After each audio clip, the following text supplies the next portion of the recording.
Welcome to the Social Business Engine podcast, where today's thought leaders discuss how they're using the latest social media strategies and technologies in marketing, sales, customer service, and HR. Get ready to be inspired as our guests contribute to your digital transformation through their stories, knowledge, and insights into what works in today's digitally connected world. And now, here's Bernie Borges, your host of the Social Business Engine podcast.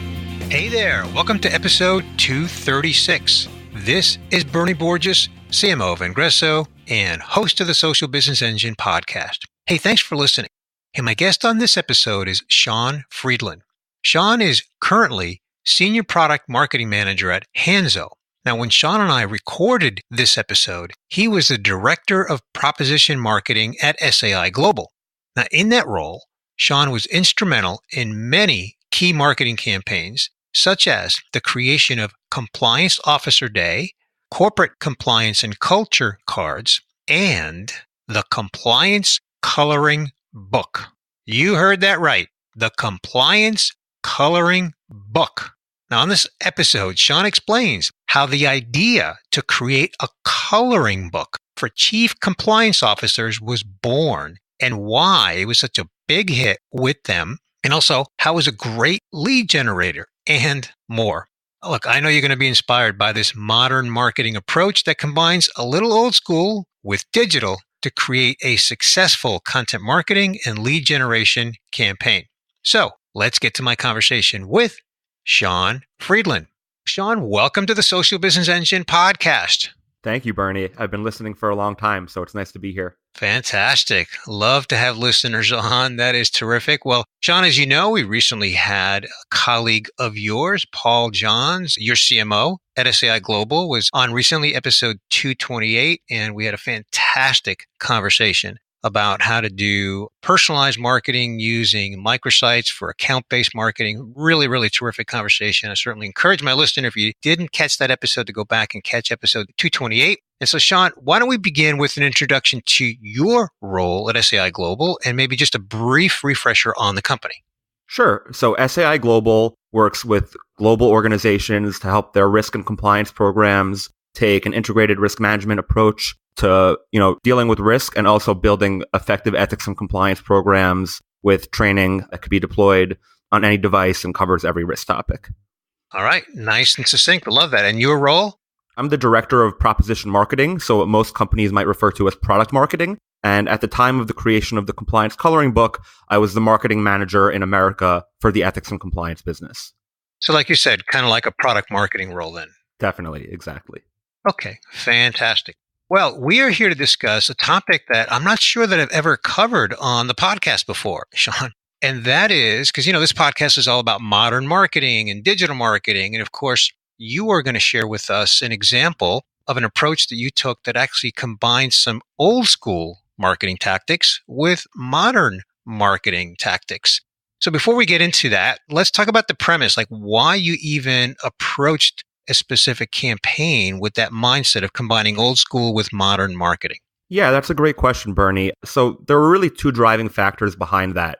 I was looking at what our competitors were doing from a marketing perspective, and it was all very similar. They were taking a very traditional kind of online marketing approach. They were very specifically marketing what they sell to their target audience, but not really talking about the value of what they provide. It was very direct and very traditional, and they weren't really thinking about the people behind the compliance program. They were really thinking about it from a very high level B2B perspective and not necessarily thinking about the human kind of consumer in that position making the decision whether or not to work with them. And at the same time, from the perspective of that consumer, that customer, we really work with chief compliance officers. And from online research that I had read, from events that I had attended, from direct interactions I'd had with that community, there were a few things that I learned about them that I thought were really valuable, but not necessarily present in a lot of the marketing that I had observed from the industry as a whole.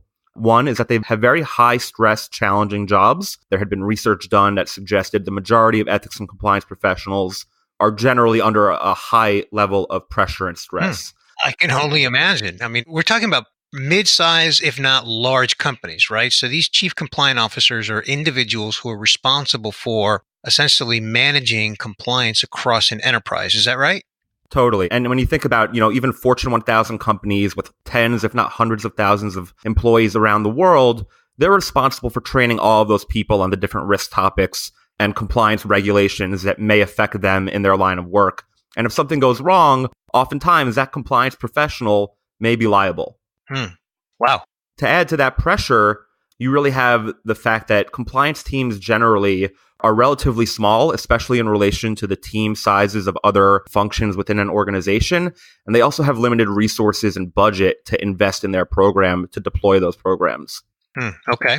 The first thing I'm hearing from you is that you're really thinking about not just the job of a chief compliance officer, but how those people must feel in doing their jobs, with emphasis on stress. Is that right? That's exactly right. Yeah, really thinking about, the wellness and self-care of those people in this tremendously high stress and high pressure position with a lot of responsibility on their back and not always the resources or, support they need to accomplish their goals. Interesting. Okay. Now, did you do any kind of research, or how did you gain insights into the makeup of the customer? In B2B marketing, we do traditional persona-based research. What insights can you provide on how you learned more about these people?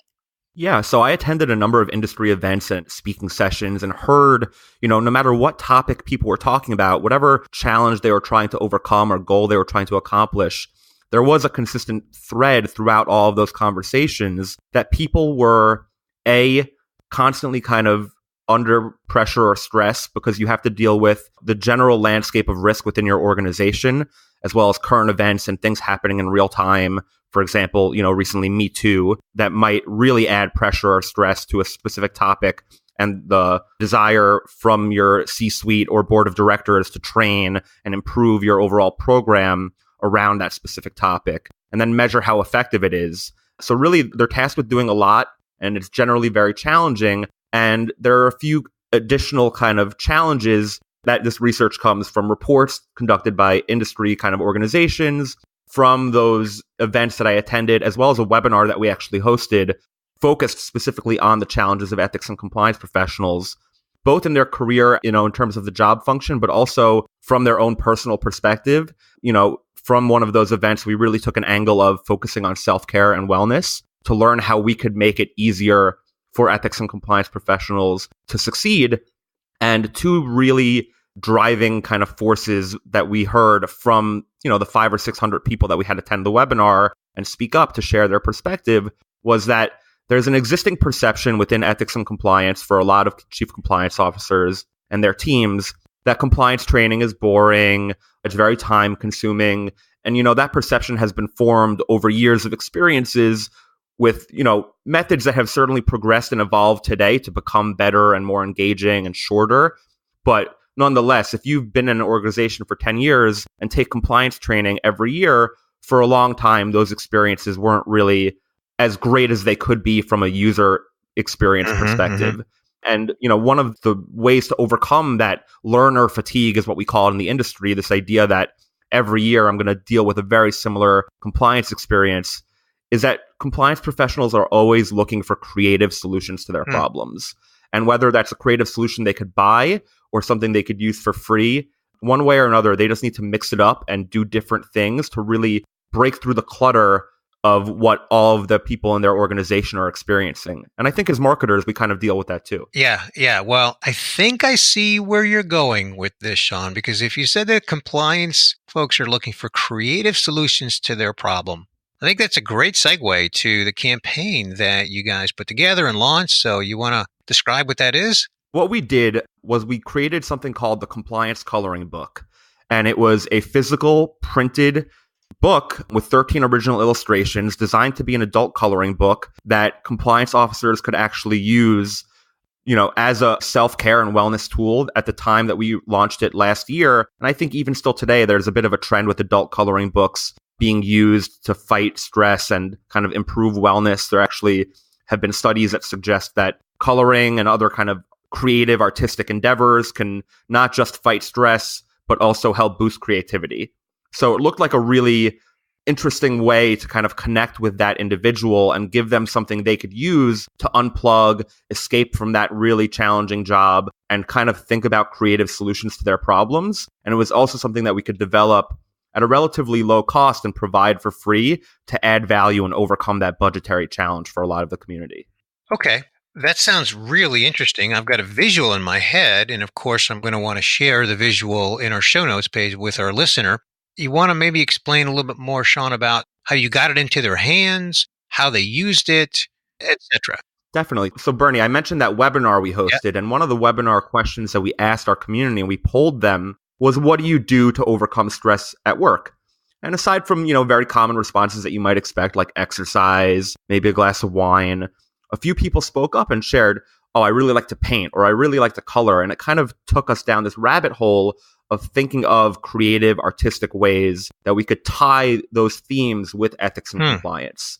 So I sat down with our designers and our creative team, and we, eventually landed on this idea to come up with this adult coloring book. And what we did was we identified through industry research the top themes and risk topics that compliance professionals were focused on, whether that's data privacy or bribery or harassment, respect in the workplace, building a ethical culture. And we found ways to illustrate those through an image. And what we did was, over the course of a few months, we really wanted to put the time into this campaign to make sure that it was really a high quality, thoughtful approach to this, because it was a big risk if it didn't go well. And we wanted to create something that really resonated with our community and the demographic of people that we work with, but also used some modern kind of marketing best practices to promote it. And the final deliverable that we released was a printed, perfectly bound, really high quality book that we actually used direct mail to ship, as well as used as event collateral to really drive traffic to our booth. But then we used a lot of modern tactics like social media marketing, content marketing to promote it and drive traffic to the landing page where people could request it. Cool. Love it. Love it. So you want to elaborate on some of the modern marketing tactics that you and your team use. You mentioned your booth. So obviously that's an event. So now that we have some really awesome insight into the book, the old school part of your marketing strategy here associated with this campaign, what are some of the modern marketing things that you did to actually, again, get the book into the hands of the right people? We really took an approach that focused on multi-channel marketing through email, drip campaigns. Obviously, on our website, we're promoting it. But what we found most successful was content marketing through social media, which is something I'm sure a lot of your listeners have experience with and trying. And the most effective tactic that we found, and I really think it resonates with where our audience spends the majority of their time online, especially from a social media perspective, was through LinkedIn Pulse. And LinkedIn Pulse has evolved a little bit over the years, but at the time, it was a really easy to use blog on LinkedIn that you could use to publish articles and content. And we actually had syndicated the article on a compliance website as well. But I published a blog post on LinkedIn, and it's really, it was at the time just a component of the overall digital marketing campaign that we put together. And the unintended kind of benefits of it were really, we had published articles on LinkedIn before, and they'd, performed with different levels of success.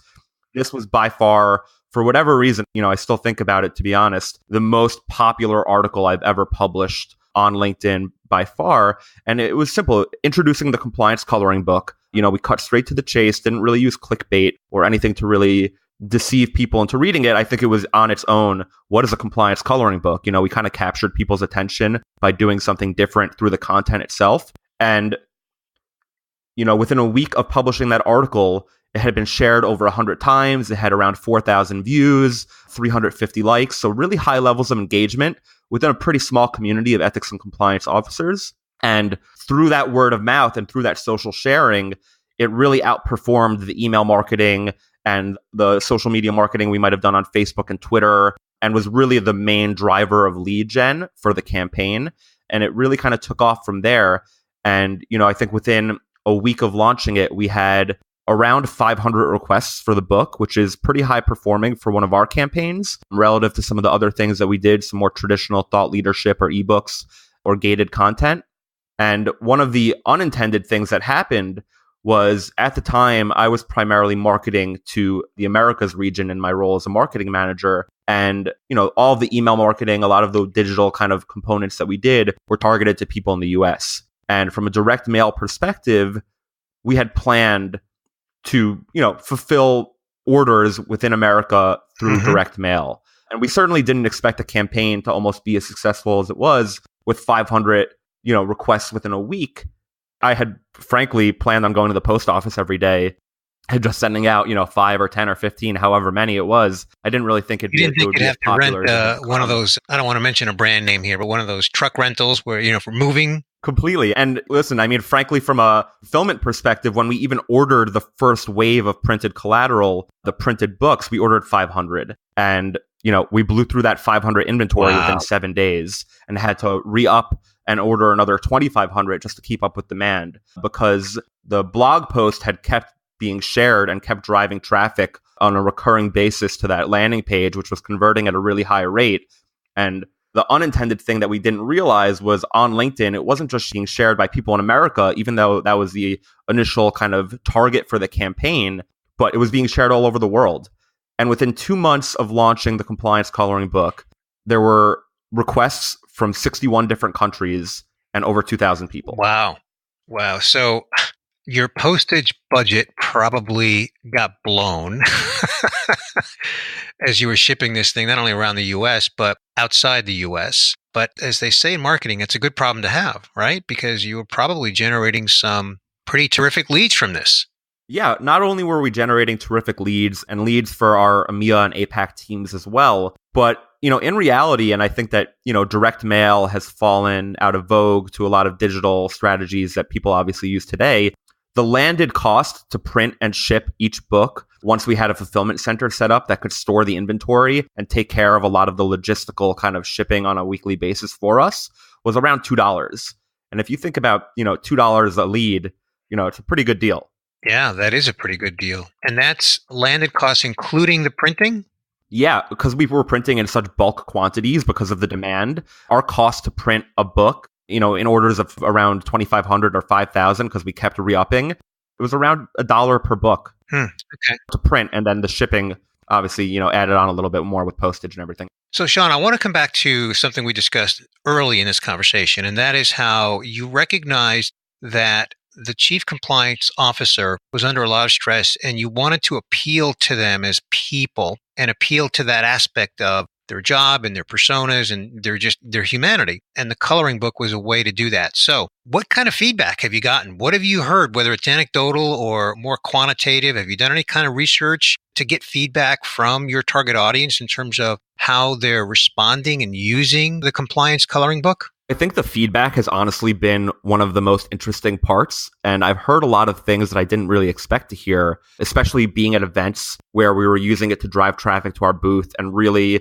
all the event collateral that people have at their booth, there's always some unique tchotchke that you're going to come and grab and, in most cases, honestly throw away at the end of the event. We really wanted to create something that felt sticky and that people would hold on to because they could feel and see the quality and the work that went into it. So there were a few really positive kind of pieces of feedback, and then some really small things that we noticed that we wanted to improve upon for a future edition if we created, volume 2. And then there was actually a bit of negative feedback. And I'll start with the negative feedback because I was really surprised by it.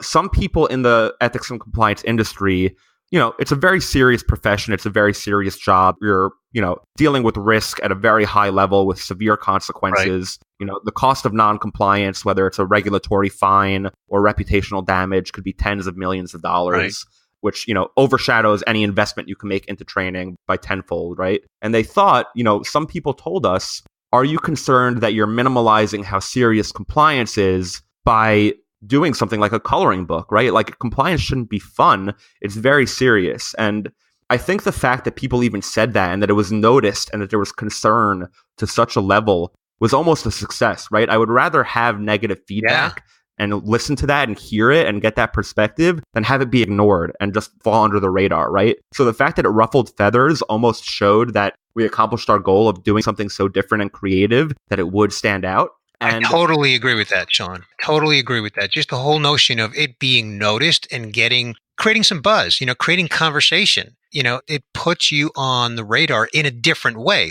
Not that SAI Global wouldn't be on their radar because you're a player, but in a different way. And that has to be a very positive thing for the brand. Totally. And I think it was interesting to hear that feedback at all, just because it wasn't necessarily something that we considered at the forefront. But, it's valuable to hear. And I think that, over the year plus that it's been out now, I think the consensus has been that, maybe that feedback wasn't completely correct. I mean, to date, we've shipped over 10,000 compliance coloring books around the world. Wow. So it's been like an overwhelming success. And we've had really large companies that we work with, or even companies that we don't work with, that have seen it at an event or found it online and reach out and say, I'd like 100 copies. I'd like 500 copies. Can you send me 1,000? Can I customize it with my branding and logo? So it's really being used in ways that we didn't even think. And I'll talk about that a little bit more. But the other feedback that we received was like, wow, this is so different and so fun and light. It's something that, we could put on people's desks, and it's something that's so different from what they're used to seeing from our ethics and compliance team that it could really help us overcome that pre-built-in perception of what compliance is and help change it and shift that perception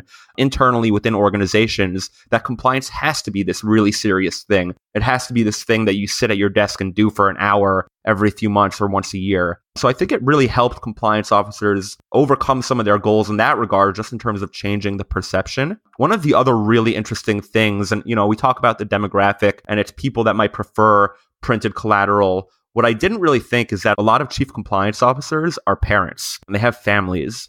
And for a young kid, it might be really hard to process like what a chief compliance officer does or what like the ethics and compliance even means. And we had a lot of people tell us that they actually sat down with their children after work and colored in the book with them. And it became a really easy way for them to talk about what they do at work while coloring with their kids and spending quality time with them. And I had never thought that would happen, but it was so like heartwarming and kind of beautiful to hear that. And I really think it's a testament to sometimes the unintended benefits or use cases of a product. We should pause this podcast, edit out what you just said, re-record, and just say, you totally anticipated that because you're just so brilliant. My brilliance has limits, Bernie. I'll tell you that.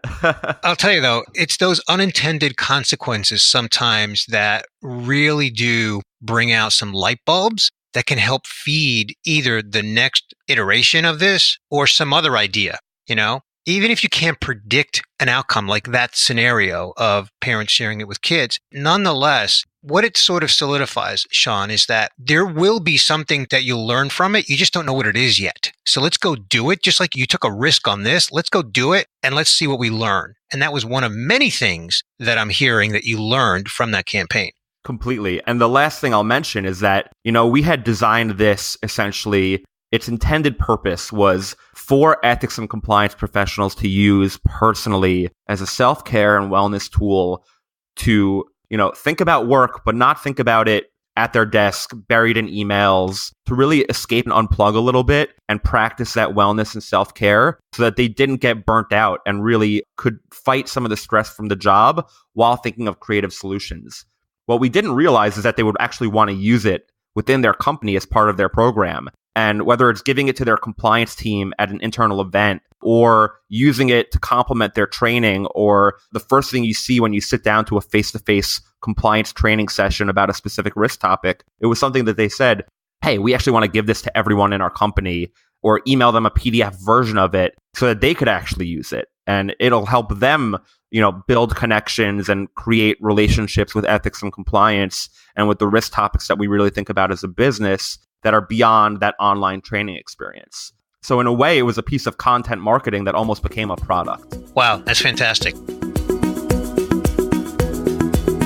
We'll be back in a moment with my conversation with Sean Freidlin. We interrupt this podcast with a special message.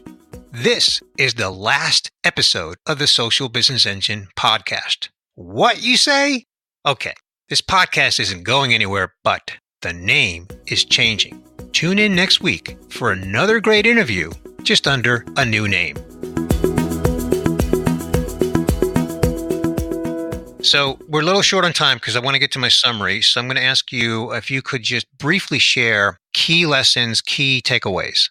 Yeah, I think the key lesson for me, and it's something I think about a lot, is if you see everyone doing one thing or, following a certain strategy, think about what you could do differently to really stand out. And whether that's a piece of content, whether that's a completely different way of messaging the same kind of product, whatever it might be, try not to follow everyone else's lead all the time. Really think about how you could zig when everyone else is zagging. And I think that the other lesson is to always think about what your customer or what your audience finds most valuable, and whether that's obvious or really takes a bit of thought into that psychographic kind of personal level. Really think about what you could do to create value for them and how you could do it in a way that will be sticky. Love it. How to do it in a way that's sticky. Fantastic. Yeah. And for next steps, the natural kind of sequel to the compliance coloring book was a given after I think we saw the success. And we spent the past few months working on that, creating volume 2, considering some of the feedback we received from the first wave of people that were using it. So we have 18 new illustrations on risk topics that we didn't cover before. We added little blurbs about each to kind of be a very high-level educational summary about that risk. And we almost made it an activity book with a little bit more interactivity. So the page count got bigger, more illustrations, more context and value around each illustration to really help hammer it home and use it as an educational tool. And we released that a few weeks ago. And so far, the demand and kind of reaction has outpaced what the first one has done so far. And to lean into that digital experience a little bit more and really kind of try to think about how can we really blend this traditional kind of printed collateral with something a little bit more modern, we worked with a company named Seros to build an interactive version of the coloring book using 5 of our favorite illustrations. And it's really cool. It's online. You could use it on your phone or iPad, your computer.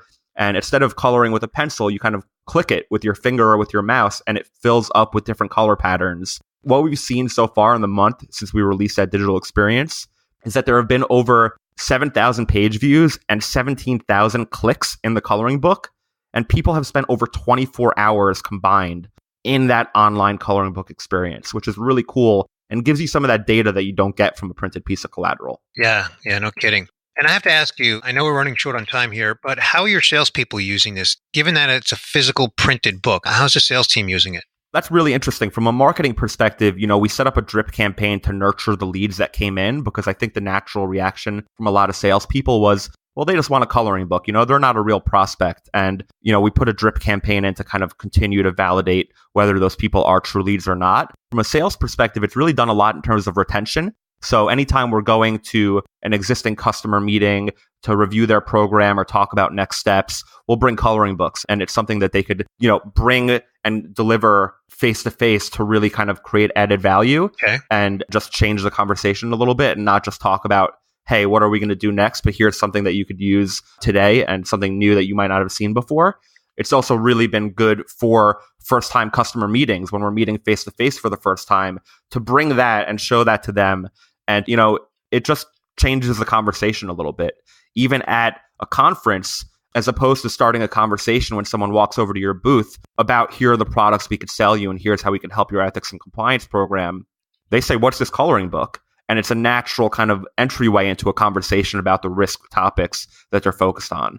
So it's really helped the sales team with existing customers, with future prospects, with face-to-face conversations, really change the conversation and show people something different to summarize how different we are as a company as a whole, right? This one piece of content really showcases how we think about creative solutions to ethics and compliance problems and how that translates to what we could actually offer you from a product and software and content perspective. Fantastic. Well, Sean, let's get to the summary where I attempt to kind of recap on the key points that we covered in this conversation. And then when I'm done, I'll ask you to either fill in any holes or if you want to elaborate on a point that I just made. And then we'll ask you for your online contact information for people to connect with you. And then we'll bring this episode to a wrap.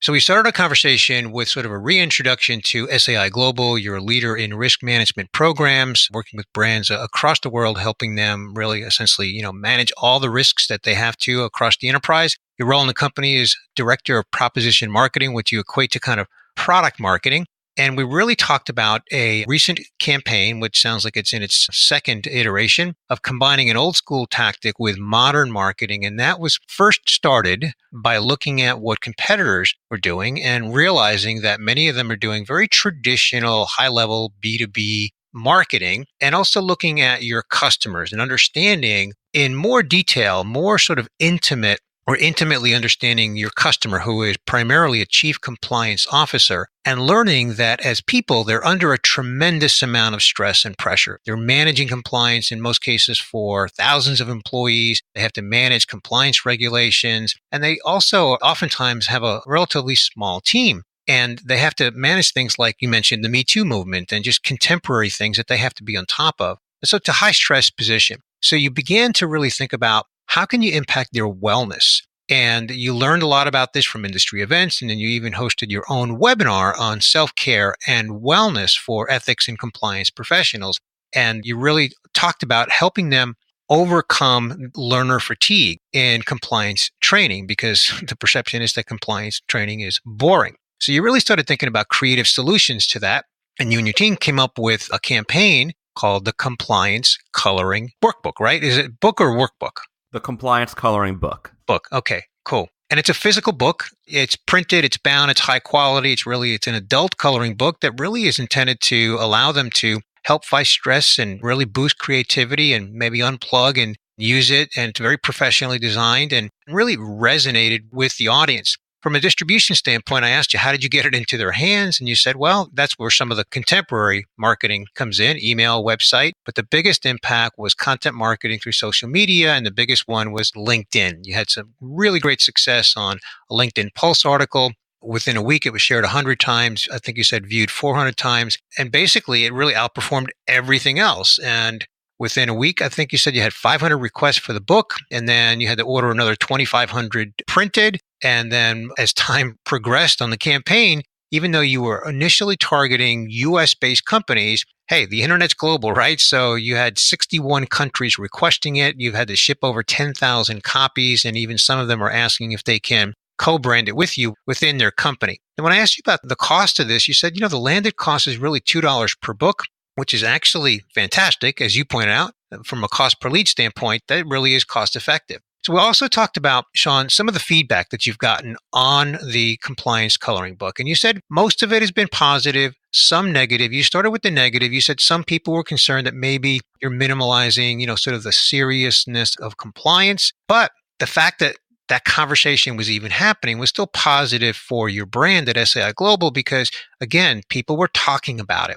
The positive was that it's different, it's light, it's fun. It really does help them practice wellness and self-care. It allows them to sort of unplug. It helps them to overcome, them and others in their company, overcome the perceptions of compliance. And then the big light bulb was when you learned that many of them were sharing the coloring book with their kids to actually explain their job, which is a fantastic outcome as well, because that's probably a very difficult thing to explain to a child.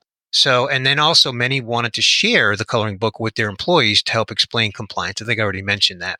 And then we talked about some of your lessons and takeaways. You said, and I love this, Sean, don't do what your competitors are doing. Think of a different way to message. Think of a way to lead. I love this, zig when others are zagging. And also really hone in on the customer to understand what's most valuable to them. Come up with something like you did with the Compliance Coloring Book that can be sticky.